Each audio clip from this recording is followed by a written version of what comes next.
हो रही है।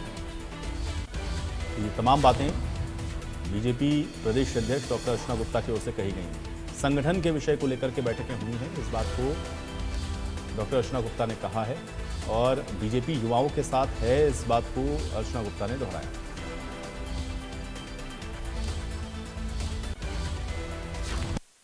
राम के गुरुकमल कार्यालय में आज एसआईआर को लेकर एक बड़ी बैठक की गई है। मेरे साथ इस समय कैबिनेट मंत्री कृष्ण बेदी हैं। सर, आज एक बड़ी बैठक का आयोजन, क्या कुछ खास रहा है? देखिए, एक फेज एसआईआर का पूरा हुआ है 24 तारीख तक, और अब अगले फेज में हमें जाना है। उसकी तैयारी के लिए BLA 1 जिला के अध्यक्ष, जिला के प्रभारी, प्रदेश के पदाधिकारी, प्रदेश की पूरी कार्य समिति और उसके साथ हमारे विधायक, मंत्री, सांसद सभी लोग आज एक कार्यशाला आज हुई है, जिसको हमारे राष्ट्रीय महामंत्री आदरणीय तरुण चुग जी और हमारे राष्ट्रीय मंत्री आदरणीय ऋतुराज सिन्हा जी और हमारे प्रदेश की अध्यक्षा बहन अर्चना गुप्ता जी और मुख्यमंत्री जी ने उस बैठक को लिया। और आने वाले दिनों के अंदर 30 दिन का जो अभियान चलेगा, 31 जुलाई से लेकर 30 अगस्त तक, उस अभियान के अंदर जो अब्सेंट वोटें हैं, जो कहीं शिफ्ट हो गई हैं, कोई डेथ हो गई है या कोई इस प्रकार की वोटें जो अभी तक लिस्ट आई है, उस लिस्ट पर लेकर हमें काम करना है।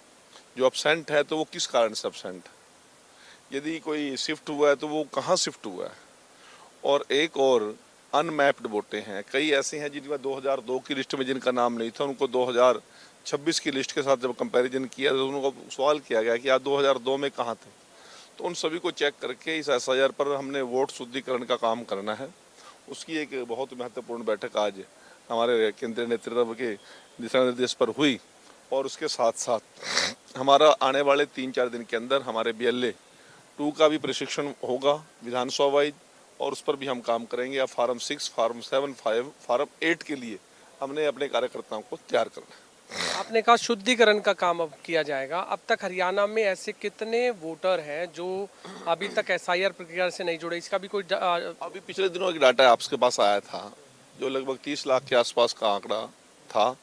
अब उसमें सारा अभी जो हमारी टेंटेटिव वोटर लिस्ट आएगी, उसमें पता लगेगा कि अब्सेंट कितने हैं, शिफ्टेड कितने हैं, डेथ कितने हैं और अनमैप्ड कितने हैं। वो सारा चेक करके अब कार्यकर्ताओं को दिशा निर्देश दिए हैं, उसकी तैयारी कराई है।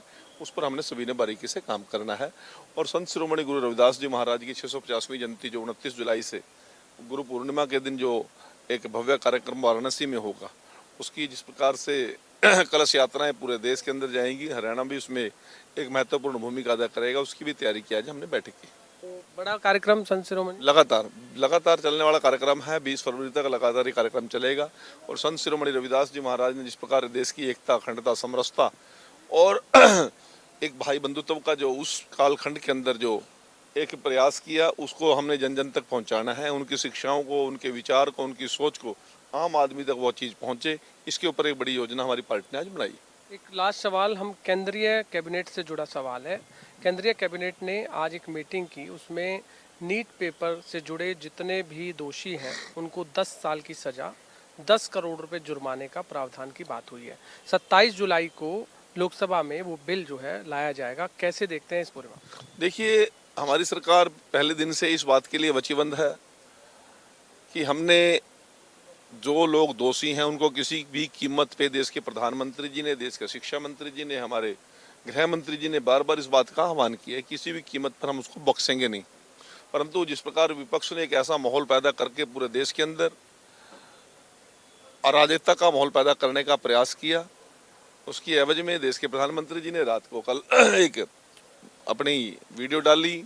आज उसके ऊपर कैबिनेट में इस बात की चर्चा की कि 10 करोड़ रुपए फाइन और 10 साल तक की सज़ा। इससे कठोर सज़ा मेरे ख्याल से आज तक किसी कानून के अंदर ऐसा कोई प्रावधान हुआ नहीं है। तो सरकार सीरियस है, जो भी गलत काम करेगा उसको नहीं बख्शेंगे। परंतु चर्चा के समय कांग्रेस को और विपक्षी दलों को आना चाहिए और इस पर सार्थक चर्चा हो, कानून मजबूती के साथ बने और जो लोग दोषी हैं वो सलाखों के पीछे जाएं। इस बात की चिंता उन लोगों को भी करनी चाहिए। केवल अराजकता का माहौल पैदा करके नेपाल के उदाहरण देकर देश नहीं चलेगा। देश तो कानून कायदे के साथ चलेगा, लोकतांत्रिक तरीके से चलेगा। लेकिन कांग्रेस अभी भी सड़कों पर उतरकर प्रदर्शन कर रही है, क्या वजह मानते हैं? क्या ये पूरा मामला अब राजनीतिक? कांग्रेस को अपना समय कालखंड याद आना चाहिए। 69 टाइम उनके वहां पर कार्यकाल के अंदर पेपर लीक हुए और इमरजेंसी के अंदर किस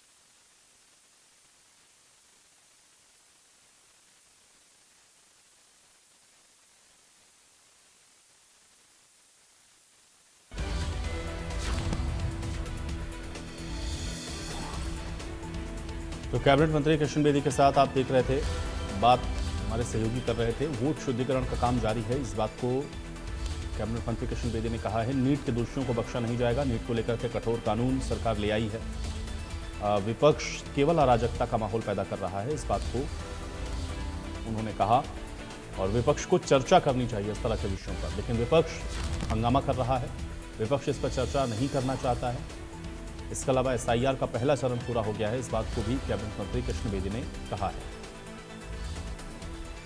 और वोट शुद्धिकरण का काम जारी है। नीट के दोषियों को बख्शा नहीं जाएगा, ये भी कैबिनेट मंत्री कृष्ण बेदी की ओर से कहा गया। विपक्ष ने अराजकता का माहौल बनाया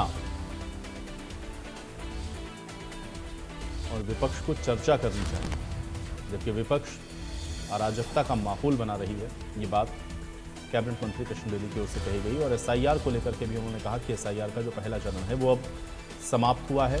वोटर लिस्ट का जो शुद्धिकरण है वो चल रहा है। नीट पेपर लीक मामले को लेकर के कहा कि जिसके दोषी हैं उनको बख्शा नहीं जाएगा। उस पर सख्त कानून सरकार लेकर के आई है। विपक्ष अराजकता का सिर्फ माहौल बना रहा है, जबकि विपक्ष को चर्चा करनी चाहिए और विपक्ष चर्चा से भाग रहा है।